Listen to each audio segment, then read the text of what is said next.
What's good, y'all? It's Buddha the Inline One. This past year, most of us weren't defeated by circumstances. We were defeated by our own narratives that we created. We had the same stories, same unconscious habits that we repeated so often that even a broken record would call us out for it. My big three takeaways I have from this past year: opportunities don't expire. Discipline isn't a personality trait. Confidence isn't just built, it's established. This new year isn't about becoming some new you. It's about reestablishing that foundation that we had and building even further upon it. Let's go over some of the biggest narrative shifts for 2026.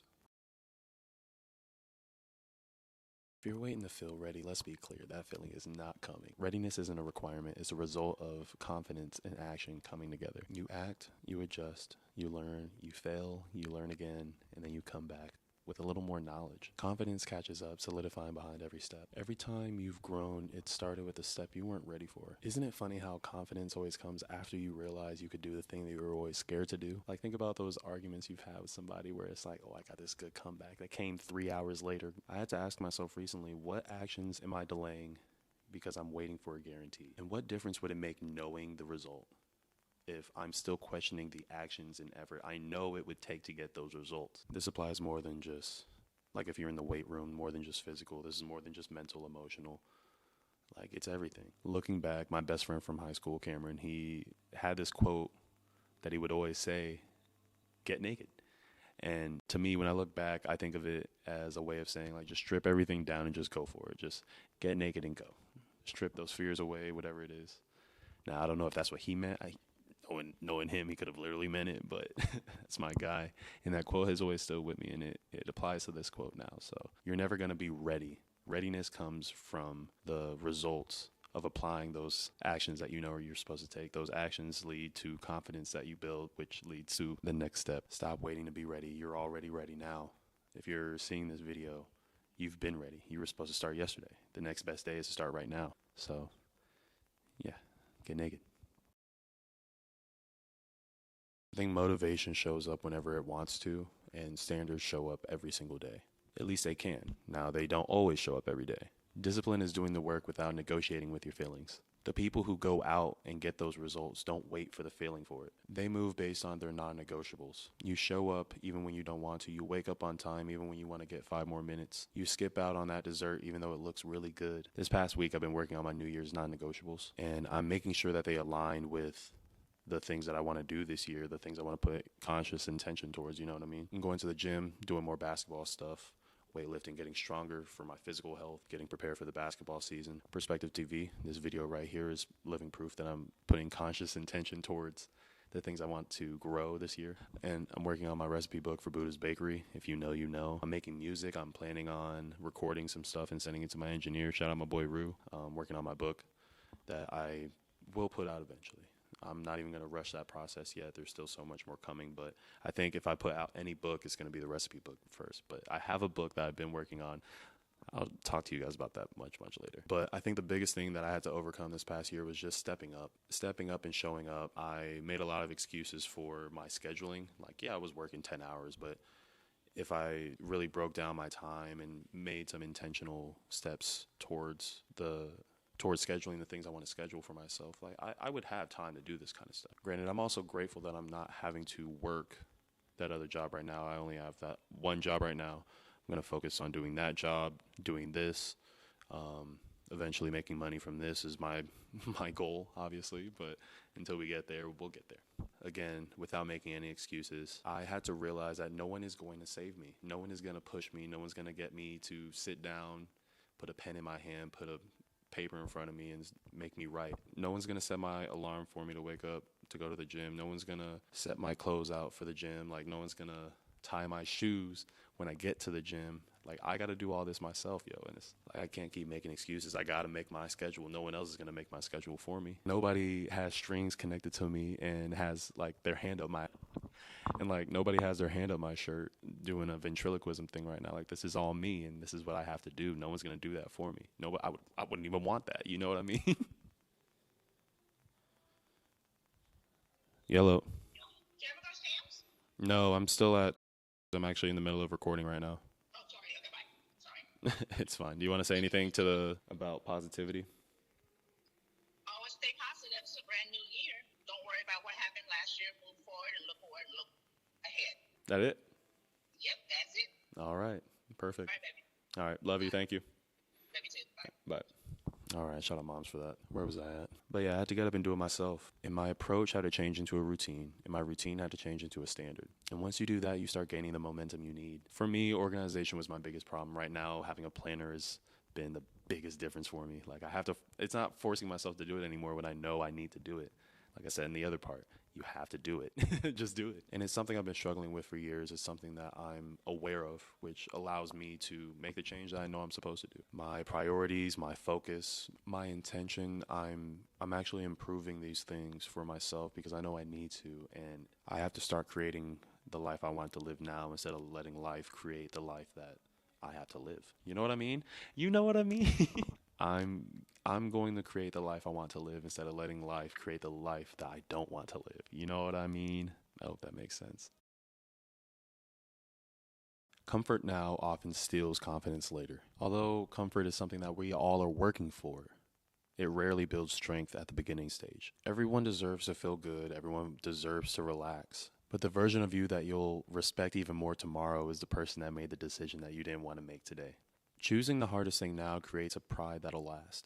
I got comfortable throughout multiple instances this year. Plenty of times I focused on 50-plus hour work weeks instead of creativity. Sometimes when I look back, I wish I would have just stayed in school, didn't force myself to work as hard as I did back then, especially because I was working two jobs straight out of high school, and that was cool. I was making good money, spending it recklessly, but I was making money, and that was a good thing. And even now, 10 years later, I'm realizing I can't keep doing that. It's not a sustainable thing. It doesn't build a career for myself or something that's sustainable for me. It obviously I'm building something for someone else, a different company, whomever, whatever it is, right?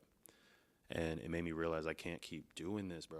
I'm 29 probably by the time this video comes out. I can't keep putting this off, you know what I mean? It's January 3rd, 2026 right now. Like I got to do something. So now instead of getting comfortable with not having to work two jobs, now I should be so uncomfortable with the fact that now I only have one form of income that I have to do this creative stuff. Like this is the motivation I need to create things, talk to you guys. I remember I convinced myself that if you go to college, you're just preparing yourself for the workforce. And lo and behold, I found myself in the workforce anyways, instead of having a degree in working in something I want to actually do. Like I'm realizing, yeah, maybe I was supposed to be a creative person. And if my decision instead of going to school was to be a creative and I'm not creating, then I'm letting myself down, letting the 18-year-old down that had this desire to make music, that had this desire to be on YouTube and talk to people. Man, I've been making videos since 2013, 2012. I have to start doing something worthwhile. And I have no excuses anymore. Like I said, I'm at that age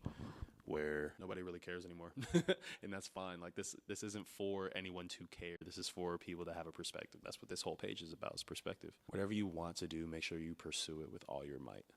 You can be whatever you want as long as you put 100% effort into it. You can't put any less than that. You deserve to put 100% effort into your goals and into being who you want to be, becoming who you want to be, building what you want to build. So nowadays I ask myself, what am I doing today that my future self would thank me for? Even now I'm thinking like, what can I do to reward my future self? Should I go work out right after I get done recording these videos? What should I do to put effort into building my future? If you have that mindset and you think about that every day, you think about that in any moment that life presents that opportunity to you, you're going to think a little more intentional. And just remember, you're not making this decision in life for yourself. You're making this decision in life for your future self and anyone else involved in it. Don't be so selfish.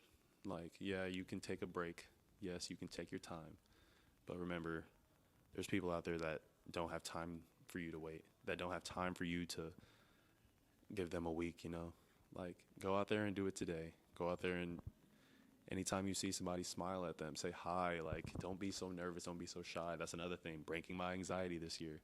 Huge thing, and I'm grateful that I'm working on that still. But just go out there, man. Just do it. We only have this one life. We only have this one day. Go for it. And even with this current mindset I have to remember I have to earn that.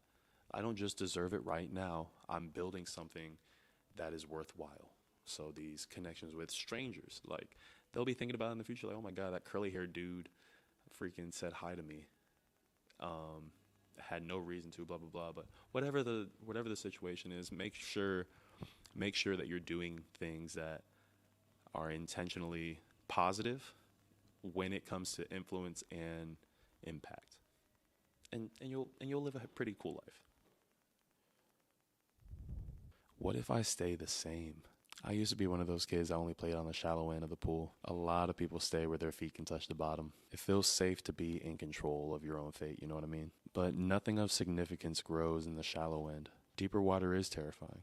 Your head might go under the water, but when you think about it, that's also where strength is built. Your muscles and technique get more defined as you fight through discomfort. Avoiding failure doesn't keep you safe, it keeps you small. When you go to the public pool, you can see the difference between the people that are in the deep end and the people that are standing in the shallow end. One side is utilizing the skills that they gained from wading too far in the deep end and having to use that strength to keep their head above water. And the other side is just standing around. Staying where you are has a cost, and over time that cost is higher than the risk of trying. Imagine procrastination as an island. And across this body of water is a place called paradise. There are a lot of people on Procrastination Island, and the number is growing. And yes, there's food, but there's not enough food for everybody. Not enough for everybody to be satisfied, at least. And you look across the body of water at paradise, and you realize there's a handful of people there. It's not cramped. You're not shoulder to shoulder with your neighbor. And there's an abundance of food, activities, things that you've never seen before, things you've never tasted before, things you've never experienced before that are just across the body of water. Yet there's people that are so terrified of what's in that body of water that they won't even consider crossing it. They won't consider building a boat. They think they have to swim. Like, there's no strategy to it. There's just, this body of water is terrifying. I'm not even going to face it. I can't do that.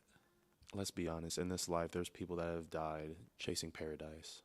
And I don't blame the people that are scared of that. But for me, I would rather die trying to fly than staying in the nest. Would you rather be crammed on an island of limitations or take the risk of getting over to an island of abundance? I promise I will risk a shark bite because that's quicker than a slow death of starving. I'd rather go out quicker, you feel me? All that to say, you have options. You don't have to swim it. You can build a boat. You can build a yacht. You can build a raft. Whatever resources you find, whatever resources you have, you can start building them and putting them together right now so you can get off that island of limitations and get yourself over to paradise where abundance is what you deserve. I don't owe any loyalty to who I used to be. I know I've made mistakes that were misaligned with my purpose and who I'm supposed to be.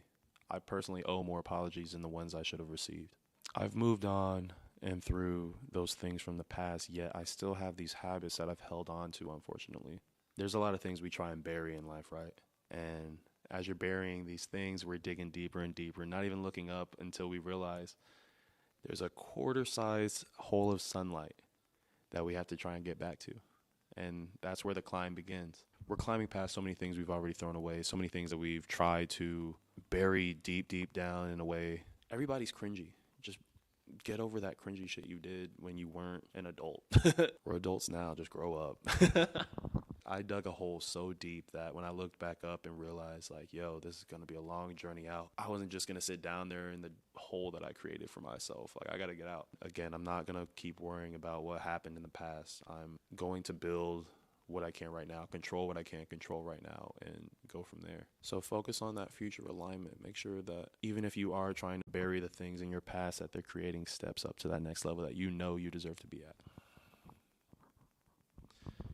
So whenever I hear people say they're trying everything, that lets me know that they're not trying strategically. The effort is there, the intention is there, but the alignment is missing. Like my favorite analogy, walking without a compass. Each step feels disconnected when you don't know which direction you're supposed to be going in. And progress is hard to track when you're going in circles. A compass doesn't make the journey faster or easier by any means. It just gives you that direction that you know you need to go in. You'll feel like you're wasting your time, your confidence is eroding, that momentum you may have had when you started starts to fade a little bit because you're kind of lost, and that happens. And you have to remember, it's not a lack of capability, it's a lack of direction. Motion without direction creates exhaustion, not progress. And no matter what, it doesn't matter what speed you're going. You can be crawling. As long as you know which way you're going, you're going to get there. It's like the turtle and the hare. The hare got a little distracted because he thought he knew what he was doing. He thought he knew where he was going. The tortoise knew exactly where he was going, and he kept his pace and kept going and kept pushing. You know what? He won. Choose your direction before you choose your speed. Your decision making becomes easier, your effort becomes purposeful, and progress becomes measurable. With a clear direction, no matter how small the steps are, the path forward finally starts to make sense. Making the year different doesn't just require intensity or reinvention, it requires ownership. A willingness to stop wishing and start doing, to stop hoping and start deciding. When actions begin to align with intention, momentum follows naturally. As that momentum builds, confidence isn't something you wait for. It becomes something you recognize, something earned. This is where change quietly begins. Not just with a declaration, but with a direction. Not just with hope, but with action. Don't let the world change you. You change the world. Hope you all have an amazing day, an amazing week, an amazing month, and an amazing year. Leave a like, follow, and hit the notifications just so that you can see more videos from PerspecTVe.